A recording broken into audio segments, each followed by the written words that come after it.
Hey everybody, it's Chris Niccolls here from the Camera Store, and welcome back to our very long-awaited, I know you guys have been waiting patiently, third-part series of our... been waiting patiently. No, I know. Third-part series of our contest between the Canon 5D Mark III and the Nikon D800. Now, for our third-part series, we are testing our video capabilities on both of these cameras. So we've got local Calgary videographer Chad Tweten. Hi, Chad. Excited to be here, Chris. Now, Chad's worked with us before. He is here from welcometothe.west.ca, and we're going to be shooting a live music video here with the robot workers. We're going to kind of see how these cameras handle. And of course, we have got our local TCS expert, Jordan Drake. I'm going to be behind the camera today. Jordan's going to be in front of it. He is our expert for this today. And what we're going to do is just kind of test these cameras' capabilities. We're shooting a live music video. It's going to give us a good test of audio controls and lens choices and just overall coverage of the camera. And we are going to come back later and do more tests, a bit more laboratory tests, but this is our real-world setup. So let's get to it. Let's do it. Yeah. Get it done. I'm rolling too. Jordan? I'm rolling. All right. Band, you guys are good to go when you want. Or, sorry, talent. Take 43.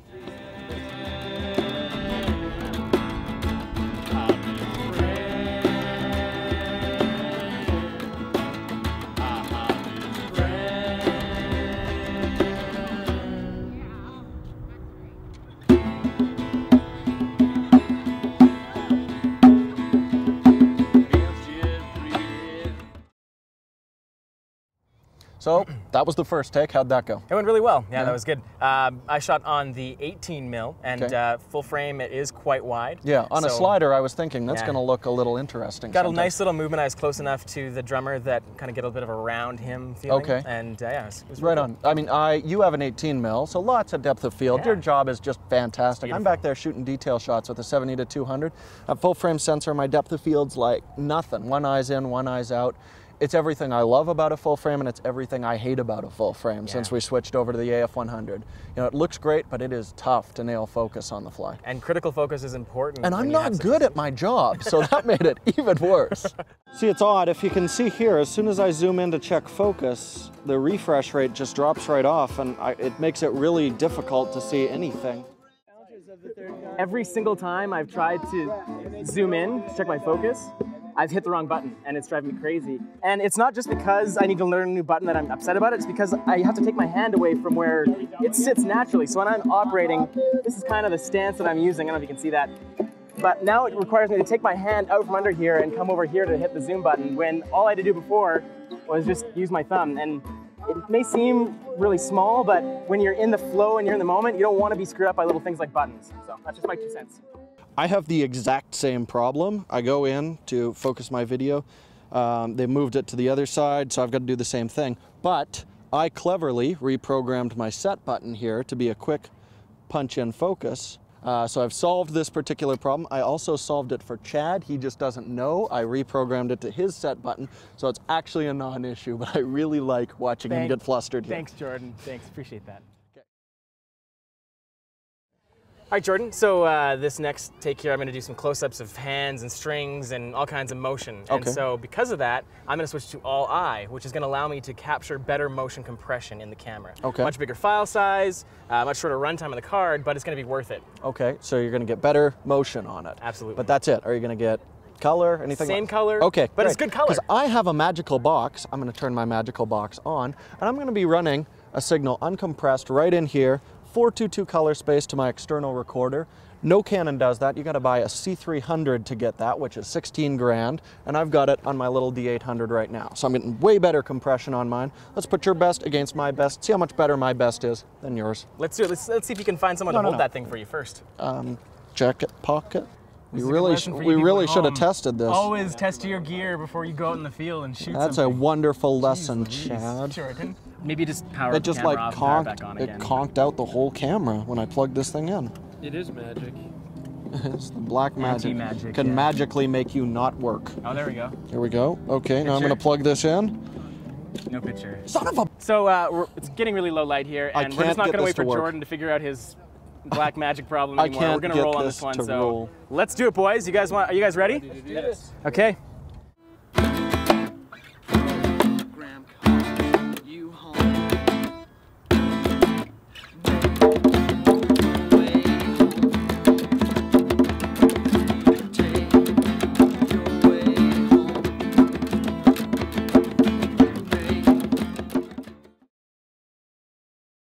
So coming from the 7D, I've noticed a difference shooting with adjustable audio levels. Yeah. It's a great feature. I know that's available in some other Canon cameras, but this is my first time working with it, and I love it. Headphone jack. Yes, I have one too. It is wonderful. We can just plug in. So everyone got together and they were like, hey, let's let these guys hear what they're recording. I know, it's like a 40-cent piece, and they finally put them in, and it's wonderful. We can tell what we're doing now. But I do have the ability to change my audio levels silently using this really cool little touch screen sort of dial here. I don't have that. And so I can go up and down. Yeah. I think the quality is the most important thing, not the features. So we both have VideoMic Pros. We're going to set it out so our audio levels, we're peaking right at the 0. We're going to have proper audio levels. We've got the mic set to the same setting. I want to hear what's going to give us the better quality, what's going to be louder, if it's going to have that hiss that the SLRs are notorious for. Let's see how it sounds. All right. To find its home. Program calls at home. You gotta make your way home. Take your way home. So we got the footage we want. We shot a bright one, a dark one. What are your thoughts shooting with these cameras right now? It was really great to see how well they handled the low light, and yeah, we could keep shooting. I mean, natural light is just fine. I mean, looking at it on the monitors and on these screens, it looks totally usable on both cameras. The depth of field is unbeatable. I know, like it's immediately noticeable. It's such a cool aesthetic. So that was a nice choice to have with these new cameras. I'm still really frustrated with the D800. To magnify, it drops the refresh rate on it. Drives me crazy. That was a bit of a struggle on it.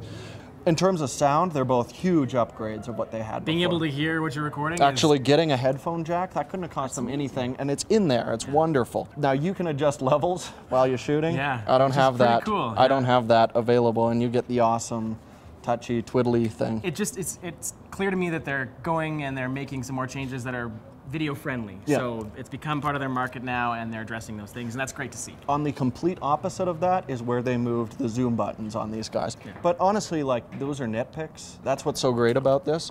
And they're head and shoulders above every other video SLR. I'm looking forward to seeing it up on your site. Me too. I'd be happy to work with this camera anytime. Yeah, okay, you'll have to buy one then.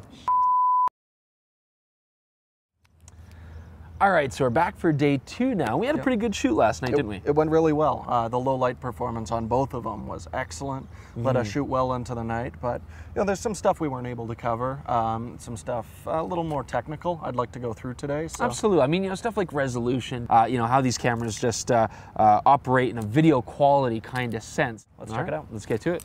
Okay, first thing we're going to take a look at is resolution. So we're trying to keep this test as fair as possible. So I've got the exact same lens on both cameras. It's the Zeiss 50mm f1.4. We've also got the Zeiss 18s out here for both Canon and Nikon mount. Now I'm shooting this at f13. That should give us nice large depth of field. It should be very sharp on this lens. We're shooting at base sensitivity, ISO 100 on both cameras, and a 50th of a second. Since we're shooting this at 24 frames per second, I want to get as close as possible to that perfect shutter speed of 48th, so that's what we're at now. As well, I've decided we're not going to use any ND filters, though I generally would in this kind of light, just so there's as little obscuring that sensor as possible. So I'm on the Canon 5D Mark III right now. Chris has the Nikon D800. We're going to do this test. Now in the wide shot you can see the Canon's really nice, but once we go into the 400%, you can see it's a little bit soft. Okay, so it's my turn here with the Nikon D800 now, and again we're going to record the exact same scene here.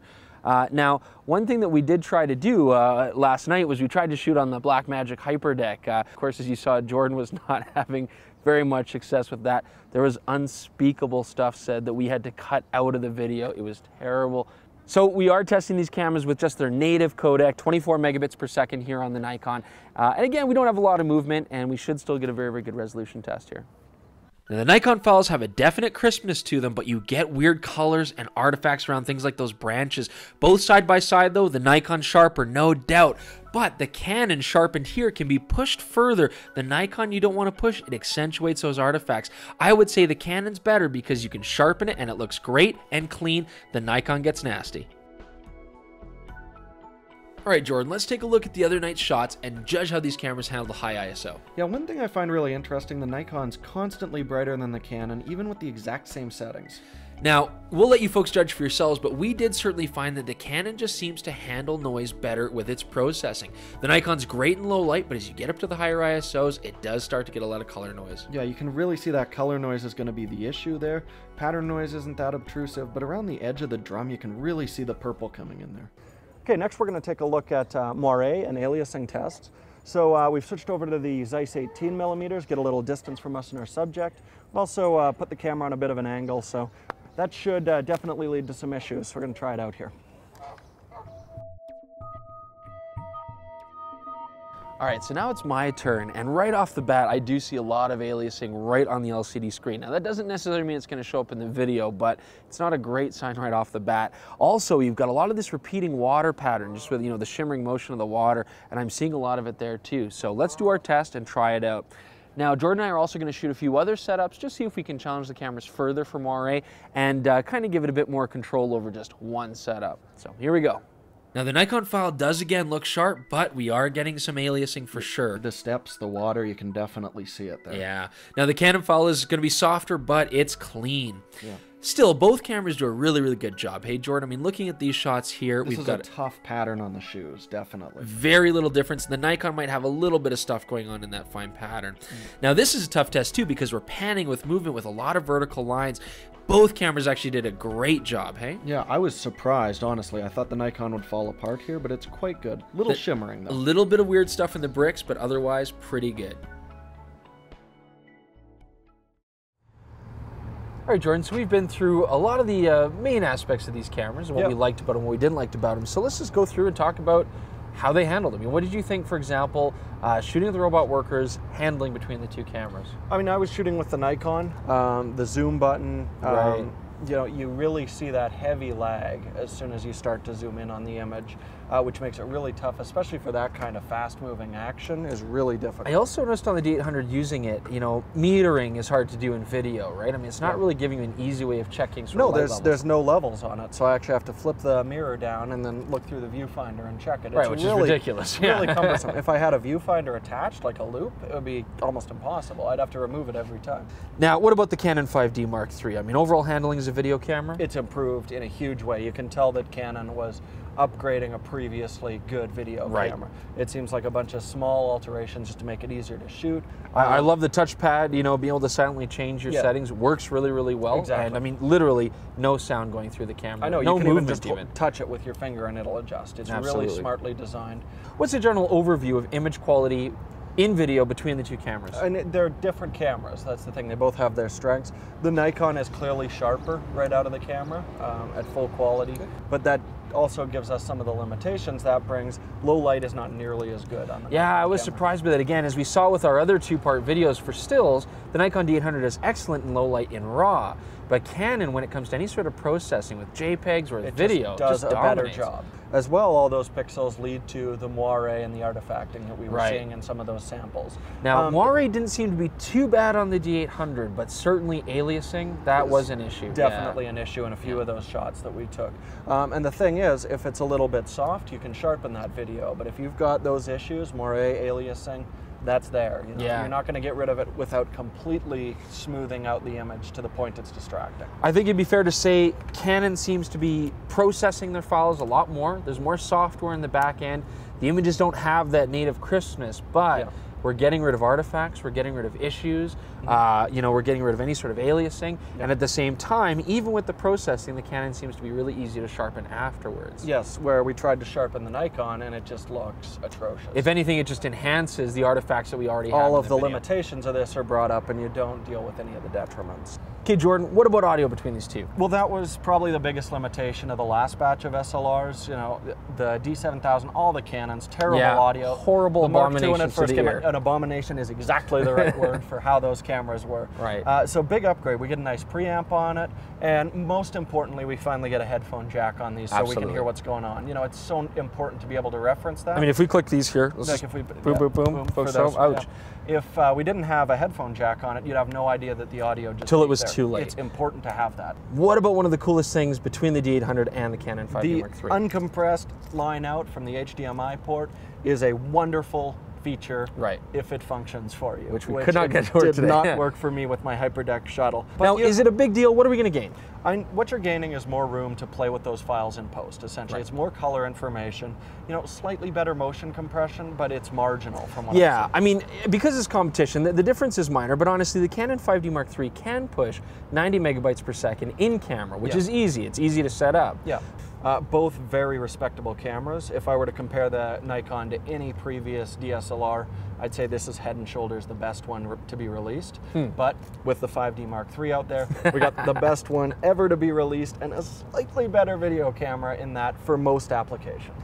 All right, folks, so hopefully you enjoyed this three-part series between the D800 and the Canon 5D Mark III. And I guess, you know, general consensus over these last three videos, Jordan, right? I mean, both cameras are very comparable, very similar, with slight strengths and weaknesses in different They're fields, probably, in this form factor, the best two cameras ever made. Absolutely. It's just, they excel at different things, which means, you know, depending on the type of photography or video you're doing, one might be better than the other. I mean, yeah, you got commercial photography, landscape, large reproduction. Yes, the D800's got it. Sports, action, event photography, the Canon 5D Mark III. So really, it's just something we're going to let you folks bicker about on the internet until the end of time. 4 years until the replacements come out. You can just fight 5D Mark then. IV and then D1000, then we can fight all over again. Oh, I'm looking forward to it.